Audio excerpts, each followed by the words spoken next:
I could not sit in the shelter. I decided that sitting in the shelter for like hours of time and having people just cough at me the entire time and not being able to do anything about it was just like making me insane. Yes, that's what I was doing to actually try to save money before I ended up in the hospital, right? Okay, so it's like an hour, and almost an hour and a half until dinner at the shelter, right? And so the thing is, I have to charge my phone. So I'm gonna publish the rest of the videos for this afternoon, or do anything else that's kind of productive, you know, like trying to look for an apartment and that kind of thing, check my email. I have to be able to plug in my phone to do it. So I actually have to go somewhere to do that. And the library is, you know, I mean, it takes a while to get there. By the time I was there, I might have half an hour to do that stuff. So I just kind of walked across the overpass from the Pine Street Inn into South Boston. Except where am I going to sit down? You know what I mean? And Dunkin' Donuts, I don't know if they have like electrical outlets, but I know they only let you sit there for like 20 minutes. Even if you bought food, like you have 20 minutes to eat your food, you know?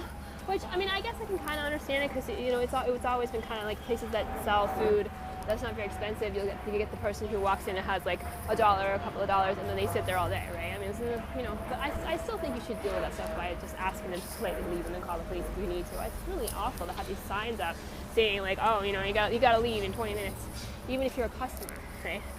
So I think that's what it said. Maybe they've changed it since then, but I'm not going to go in to find out, right? And then, well, okay, so my other choices would be Subway, fresh catering, you know, and then this.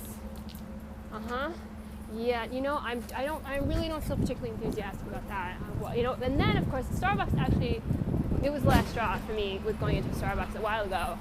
It really was. It took a while. For them to finally think of advertising that I found so offensive that I just have not walked into a Starbucks store since they did this, which I still think is totally disgusting. Except that I have to plug in my phone somewhere.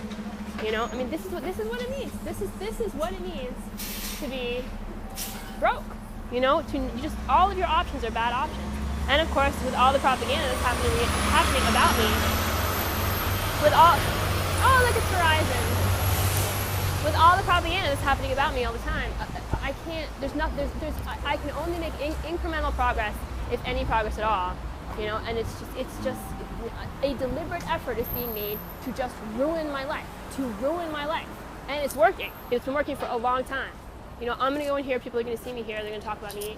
You know, probably very few of them are going to read it. They're not even going to see this video that I'm writing about going to Starbucks because, well, first of all, my last YouTube blog got suspended by YouTube, right? Which YouTube does frequently whenever I get the chance to do it. You know, and most specifically, it does it. You know, when I publish, you know, the clearest evidence of like the horrible things that happen to me because of the way the Conglomerate treats me. It does that all the time, right? I had a guy like physically threatening me, and I published a YouTube video about that, and YouTube had a problem with that, suspended the video, like, you know, canceled the video and did all this stuff. Had a previous blog, and then there's this, you know, and so in order to publish, because that girl just couldn't keep her finger off her nose either, the one with the curly hair. It's just, you know, in order to publish more videos of what I'm going through, I have to go into this place where nobody of course has heard about the blog I just created today. Probably nobody's going to read anything from it or listen to anything from it, and it's only going to be word of mouth in terms of people who saw me here. And there's nothing I can do about it. Nothing. You know, until the people who are stigmatizing me decide to stop doing that.